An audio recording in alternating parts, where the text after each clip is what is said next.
Andrew Santino confronted Theo Von about bombing at his Netflix special, and Theo kind of lied here.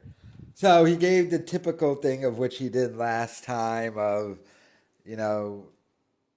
ICE using his video in their video and the Charlie Kirk thing and all that stuff. But Theo is still sticking to he didn't bomb. And that whole thing at the end there was just after the show and he just said a quick little joke, which may be the case. However, Theo Von bombed that set.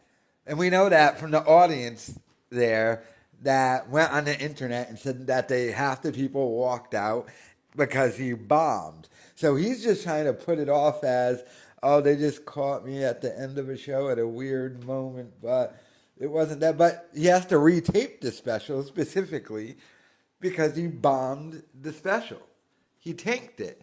And it's not the only one he bombed. He had just done a USO tour and he had bombed. So he bombed on that special and he has to retape it for Netflix, by the way. I wonder, does that cost Netflix more money? Or is it like a thing where they paid a guy and the guy has to go and shoot it and everything and it comes out of his pay? I don't know how those deals work. But, hopefully Theo's better. According to Brendan Schaub, though, Theo probably just relapsed.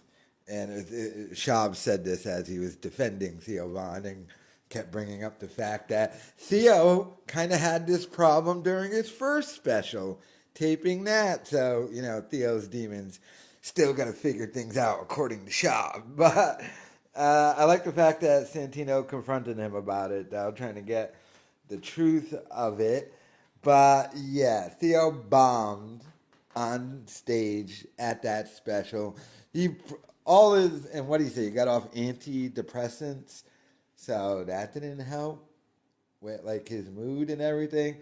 I don't know, but a lot of convoluted stuff. But let me know your thoughts in the comments. In this clip, Andrew Schultz goes in on the Bad Friends podcast for the way they handled Mark Maron. Check it out. You have somebody on your pod who had someone on their pod talking shit. You're better than me. Yeah. You're better than me. You got to be able to just let things go. I can't wait for Gavin Newsom to go on Bad Friends. I want to see I'm distancing myself from the Rogan Sphere tour. That's First hilarious. stop, Bad Friends. That's hilarious. I thought that was corny. Yeah. I thought it was corny. Yeah, we talked about that. I don't know. It is what it is. You're more forgiving.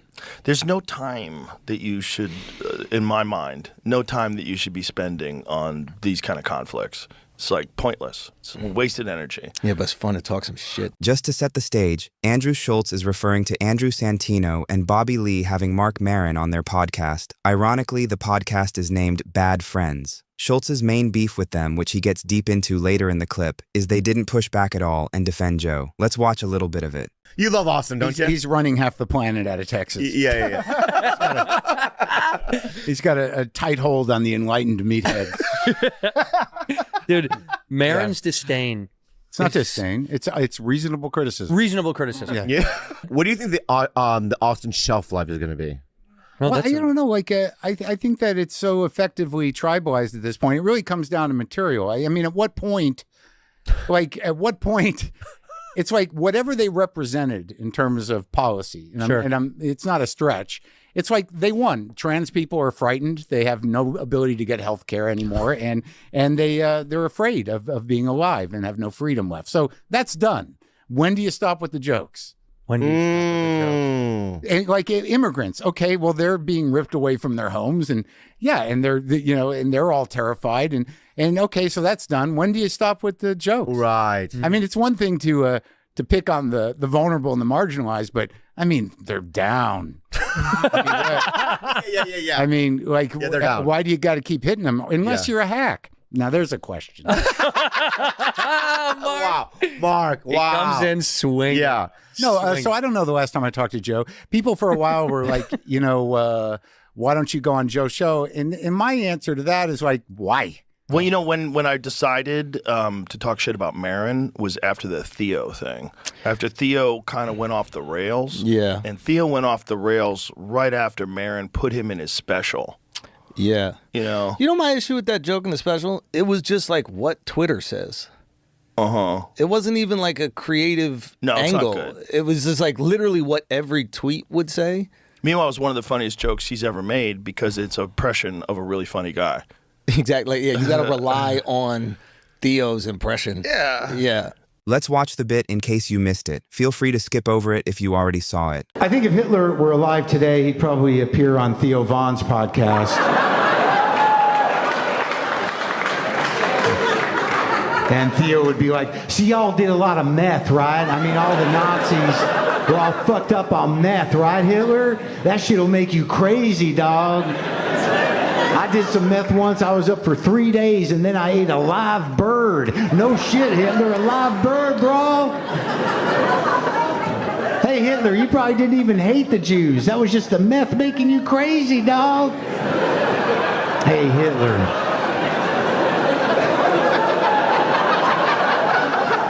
Do you want to apologize to all the Jews right now on my show? No? I get it. I actually posted this clip in a video I did breaking down Joe and Mark Maron's beef. A lot of the comments said it was a pretty funny joke. Let me know what you think down below. But yeah, I don't know. Like my whole thing with Maron is like I think that like people outside of comedy have this idea of him, but like everybody inside comedy knows he's a piece of shit, and they've known it for years. And like this is not just like us. No. You know, like there's that great like Jon Stewart story about their thing, which is like I don't even know what people know, but like John took that MTV show and Maron like ripped him for it. How you sell out, you piece of shit, how dare you do it? And then when John leaves to go do another show, guess who takes over that same show? Maron. It actually wasn't on MTV. The show Schultz is talking about was Comedy Central's short attention span theater. The show was canceled shortly after Maron took over. That probably hurt Maron's ego even more. Like if I'm sitting down with a comedian, right, and like this is why I don't fuck with a lot of them, is like if you immediately start talking shit about your co-host to me when I'm sitting down with you, like I got to start questioning your integrity a little bit. It's like, that's your boy. Like, why are you shit-talking your boy to me? Right. So it's, but you saw it. A lot of these guys, man, you saw it. You saw a lot of these guys. You saw, and it's like, I think a lot of this is just salvation, to be honest with you. Yeah. It's like they see an internet trend, and I think that like right now there's this internet trend, oh, the fucking manosphere, blah, blah, blah, blah. And I think I see guys who you were very generous to, like you let your platform, your millions of followers, the biggest show on the planet, help them make tons of money, help them really have success, build their own platforms. And now they see like an internet trend about like the manosphere or whatever, and I see guys like trying to create a little separation. I see all of a sudden it's like, yeah, you use this guy to make millions of dollars and get all these fans. This is facts from Schultz, and it isn't limited to just the comedy scene either. It's the reason why Joe Rogan can have anyone in the world he wants on his podcast. When you have that many eyeballs, the money follows. And now you see online outrage, and you're like, oh no, that's them, that's not me. It's like, you had no problem being part of the Avengers. You know what I mean? You had no problem being in the photos. You had no problem before.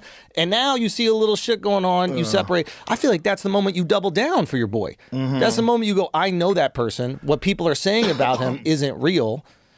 And you refute that. That's what I would do.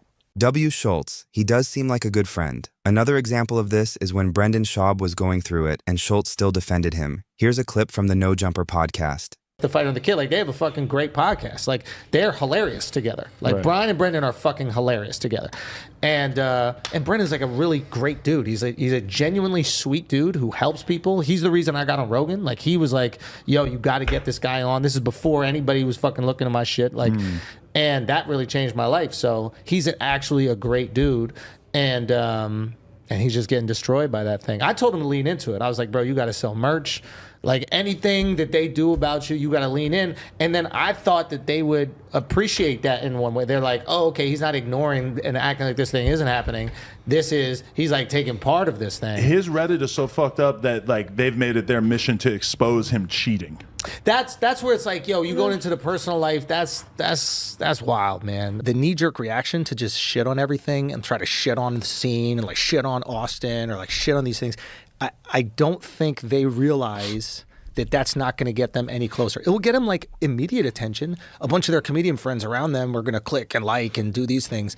But it's not going to be that long-term sustained career. You don't build a fan base by going, oh, I don't like that place. You also alienate the newest scene in the world. You alienate people who actually help you. This is the thing. You also you're making a fake version of what the scene is too. But that's the internet, right? It's like that's the crazy thing. It's like you have to say you have to have an N-word joke. You have to you have to go on and have a trans joke. And this is just the same thing. The problem is it's a walled garden. Austin is a walled garden. Like if you're on the outside, you see all these people having so much fun in the garden. You're like, I'm not even in there. It's Fuck not those walls, people. Joe. It's not, but it's an appearance of a walled garden. Exactly. It definitely has to be a walled garden, though, right? Of course, Joe is going to prioritize his friends over anyone, but maybe that's just me. And then I think that there's like people on another level up, we were saying earlier, that are like seeing these like people talk shit about it, and they're getting concerned that it could like negatively impact them in a way. So they're doing this like, it's the most pussy shit. They're like trying to create a little distance, not too much where they can't call you and say, "Hey, I got a podcast." Oh, you mean Andrew Santino? Yeah, like not too much where it's like, "Oh, I'd like to come on your pod, but I'll have a guy who's going to shit on you for the whole fucking episode and not give you pushback." It's like shots definitely fired. I think Schultz does bring up a good point. If you can't count on your friends to have your back in all situations, are they really your friends? Are they as close as you thought? And it's not just him. Like, I've seen other people do it, and it's just like, dude, you're going to go through some cancel shit later. All these guys, they're going to go through something later. And they had a guy that they could call that would bring them on the biggest platform in the world and let them explain themselves, have their back. Like, you will do it. I would still do that with Santino. Of course you would. Boy. That's your boy. I love him. He's a fucking amazing hang. That was a bad move. That was a bad move, in my opinion. Joe is too nice, man. But maybe that's what makes him unique. Even with Maron going after him and his friends, Joe said he would still give him a hug if he saw him. He felt like, look, Mark is irrelevant. He's yelling these things out. Like, let him rant. Everyone's going to know what he's doing. But I don't think everybody on the outside does, because they don't know comedy. They don't know the business. And it looks like you're co-signing it all. And it looks like that you're okay with this. And I'm fine with you having him on. Like, I would have Maron on, but we're going to go at it. Like Akash calls him out. Akash calls him out every single episode. He's just like, "Come on, you pussy, let's talk." Yeah, you ain't shit. Yeah, so but also defend your boy, and that's also important because at a baseline, people don't want to see people abandon their friends at like a baseline human thing. Right. Even if you got your friend's back when he's going through some shit, even if you disagree with that person did, like baseline human, you go, I kind of would want that guy as a friend. I think we all need a Schultz in our life. I'd be interested to hear in the comments below, do you think there's anything wrong with what the Bad Friends podcast did? I tend to agree with Schultz on this one. There was a video of Trump on Letterman when, I think it's Letterman. I'm pretty sure it's Letterman. Trump when Mike Tyson got convicted. And, bro, it was like the most unpopular opinion in the world. He goes, I think his attorneys were terrible. They had the worst defense I've ever heard in my life. This girl came up to his room at 1 a.m. They said she was dancing a few hours later. She was hanging out with people, having a good time. She came over, took off her panty shield in his bathroom. And she'd also accused someone of rape that was unjustly accused of rape before. So she'd done it before, yeah. She had done the same thing before. Mm-hmm. Let's take a trip down memory lane and review the clip. Mike Tyson was greeted at his door at 1 o'clock in the morning by a woman. He then... Well, we don't need to go through the case again. It's ridiculous. The woman was dancing at 8 o'clock, and this guy's in jail for 6 years. I don't understand it. I think it's wrong. I think... but due process of law prevailed. So I think you're one of the worst defense lawyers I've ever seen. This was the worst defense. I mean, their defense essentially was that anybody that goes out with Mike Tyson knows she's going to be raped, and therefore Mike Tyson... This is his defense. I think it was a horrible job they did in defending it. Everything you say may be true, but still in all, you can't come in and say, okay, let's put the decision of the court aside. I never said that. I think that was the impression people had of it. What I said really is that Mike Tyson should fight.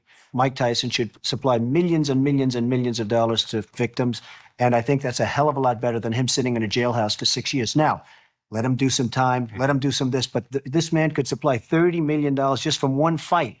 And that solves a lot more problems than keeping him locked up in solitary confinement doing nothing. I think that Mike Tyson had a horrible defense. I think he had a horrible but again, what you're saying is that celebrities maybe should be treated differently than lay people. And I say Mike should serve some time and everything else. But to keep a man, here's a woman that was dancing at his door at 1 o'clock in the morning. We don't need to get into this. We don't need to get into this.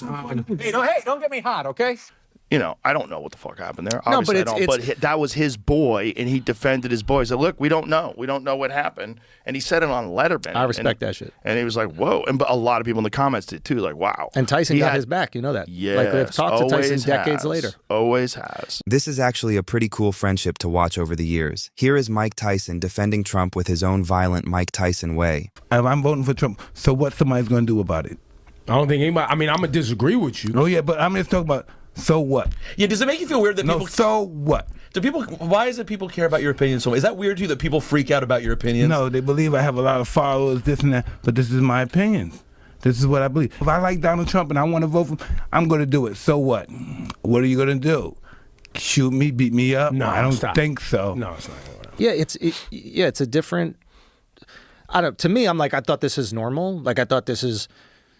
Because you're a man. I don't know. That's the thing. There's a lot of these people that are like a salamander that's never gone through its final developmental changes, and they're stuck in like an adolescent stage of evolution forever. Yeah. There's men that are like that. But that are, you know. Yeah, I don't know. And maybe it's because I like know guys like you and like Charlemagne who like I see them going through shit, and I see people like will try to like get me to talk to. It's like it ain't gonna happen. Yeah. Like I know these people as human beings. You know a 30-second TikTok of them. Unfortunately, this issue stretches way further than just friends and comedy. This is rampant in politics too, and in some cases depends on if you believe the official narrative or not, gets people killed. You really can't always get full context in 30 seconds. These clips are also edited and designed to rage bait people, all in the name of views and money. So if you want to have that conversation, we're going to have it, but like you're not going to like the way it goes because these people are my friends, like real friends. Right. Not like colleagues. There are people who we're colleagues with. Right.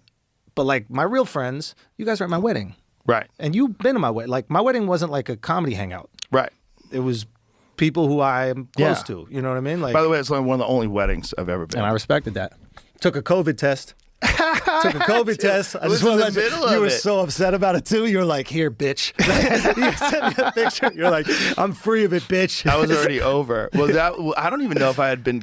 I don't think you got beginning of being canceled for the COVID stuff. I was like, it was just starting. Yeah. Thank you so much for watching. Would love to hear from you in the comments below. Don't forget to like, subscribe, and hit that notification bell. See you in the next one.